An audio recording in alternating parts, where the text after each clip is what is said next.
जादुई टोकरी। मेघा एक बहुत ही अच्छी लड़की थी। उसे सभी जानवरों से बहुत प्यार था। वह किसी भी जानवर को किसी तकलीफ में देखती तो उसकी मदद करती। मेघा के घर में बहुत सारी टोकरियां थी।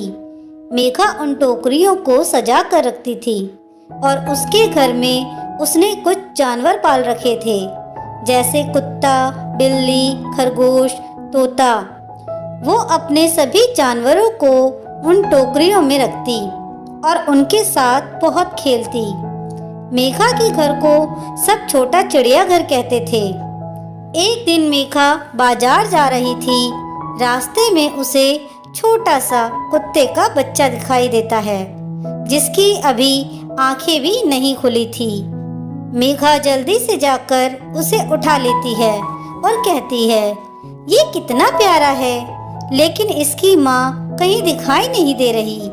वह उस बच्चे की माँ को बहुत ढूंढती है, लेकिन उसे वह नहीं मिलती।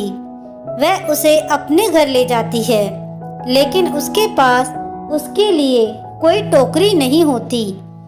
वह उसके लिए बाजार में बहुत सारी टोकरी देखती है, लेकिन उसे कोई टोकरी पसंद नहीं आती। वह मायूस हो जाती है और घर वापस आ रही होती है। तभी उसे मंदिर के बाहर एक बहुत ही सुंदर टोकरी दिखाई देती है। कितनी सुंदर टोकरी है, लेकिन इसे ऐसे कौन छोड़ गया? मैं पंडित जी से पूछकर ये टोकरी घर ले जाती हूँ। मेघा मंदिर के अंदर जाती है और पंडित जी से पूछती है, पंडित जी, क्या मैं ये टोकरी ले जाऊं? पंडित जी, हाँ बिटिया, वैसे भी ये यहाँ पड़ी ही है, पता नहीं कौन छोड़ गया। अब मेघा वो टोकरी घर ले जाती है और उसमें छोटा सा बिस्तर लगाती है और उस बच्चे को उसमें रखती है। जैसे ही वह बच्चा उस टोकरी में जाता है, वह इंसानों की भाषा में बात करने लगता है और बाहर आते ही फिर से वैसा हो जाता है। मेघा चौंक जाती है और सोचती है, ये कैसी टोकरी है? एक काम करती हूँ, किसी और जानवर को इसमें डालती हूँ। मेघा अपनी बिल्ली को उस टोकरी में रखती है। जैसे ही बिल्ली उस टोकरी में जाती है, वह भी इंसानों की भाषा में बात करने लगती है। अब मेघा समझ जाती है कि ये टोकरी का ही कमाल है और मेघा उस टोकरी को संभाल कर रख देती है और उस डॉगी के लिए दूसरी टोकरी तैयार करती है।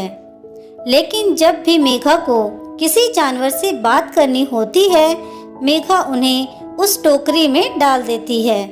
मेघा को बहुत अच्छा लगता है जब जानवर मेघा को अपने मन की बात बताते हैं।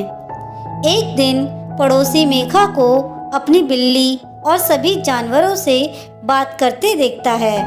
वह सोचता है, मेघा के पास जो जानवर हैं वे बोल सकते हैं, क्यों ना मैं इन जानवरों को चुराकर चिड़ियाघर में बेच दूं। मुझे बहुत सारे पैसे मिलेंगे, क्योंकि बोलने वाले जानवर किसी ने देखे ही नहीं होंगे। अब पड़ोसी मेघा के जानवरों को चुराने का प्लान बना लेता है और गलती से उस दिन मेघा उस जादुई टोकरी को जानवरों के पास ही भूल जाती है।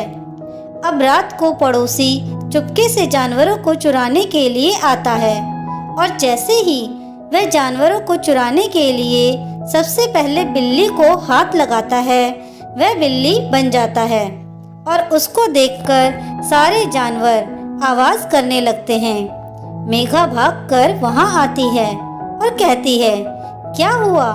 तुम सब इतना तेज क्यों चिल्ला रहे हो?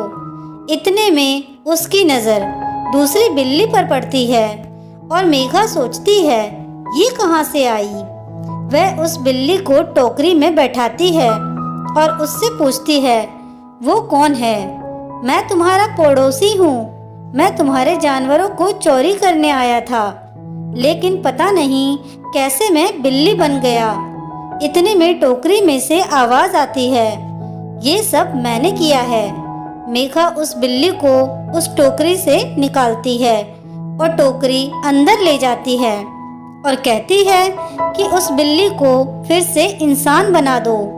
टोकरी मेघा की बात मान जाती है और बिल्ली को वापस इंसान बना देती है। पड़ोसी मेघा से माफ़ी मांगता है और कहता है, मुझे माफ़ कर दो, अब मैं कभी ऐसा नहीं सोचूंगा और ये बात किसी को नहीं बताऊंगा।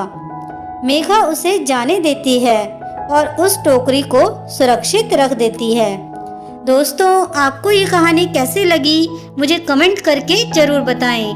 कहानी अच्छी लगी हो तो प्लीज़ इसे लाइक, शेयर और मेरे चैनल को सब्सक्राइब करना ना भूलें।